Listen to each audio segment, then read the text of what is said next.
एक औरत ने राक्षस की तरफ इशारा किया, फिर अपने कपड़े उतार दिए। उसने नल खोला और दरवाजे के नीचे तौलिया रखकर रास्ता बंद कर दिया। धीरे धीरे पानी कमरे में भरने लगा। एलिसा ने गहरी सांस ली और पानी में डूबकर राक्षस को जोर से गले लगा लिया। इतने में उसका पड़ोसी आया। उसने देखा कि पानी दरवाजे के नीचे से बाहर निकल रहा है। वह तुरंत अंदर आया, सब समझ गया और उनके लिए दरवाजा बंद कर दिया। धीरे धीरे एलिसा और राक्षस एक दूसरे से प्यार करने लगे। एलिसा ने उसे अपने बाटब में रखना शुरू कर दिया। जब भी वह उसके शरीर को छूती, एक रहस्यमयी में नीली रोशनी मेरी निकलने लगती। राक्षस भी खुद को रोक नहीं पाया और एलिसा को छूने लगा। दोनों का रिश्ता और गहरा हो गया। लेकिन कुछ समय बाद राक्षस की चमड़ी की परत, स्केल्स, गिरने लगी। एलिसा ने तुरंत उसे बाथटब में डाल दिया और उसमें बहुत सारा नमक डाला।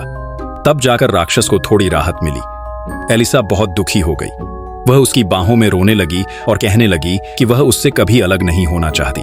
लेकिन राक्षस की हालत और बिगड़ने लगी। उसे खून की उल्टी होने लगी। एलिसा ने कैलेंडर देखा, अब बस कुछ ही दिन बचे थे। उसने आखिरी डिनर बनाया और राक्षस को समुद्र किनारे पियर ले गई। बारिश की रात दोनों ने दर्द भरा अलविदा कहा। एलिसा रोते रोते जाने लगी, लेकिन उसने पलटकर उसे देखा ही था कि अचानक गोलियों की आवाज आई। एक एजेंट ने राक्षस को गोली मार दी। एलिसा घबराकर पलटी, लेकिन उसी एजेंट ने उसे भी गोली मार दी। एलिसा जमीन पर गिर गई राक्षस के पास।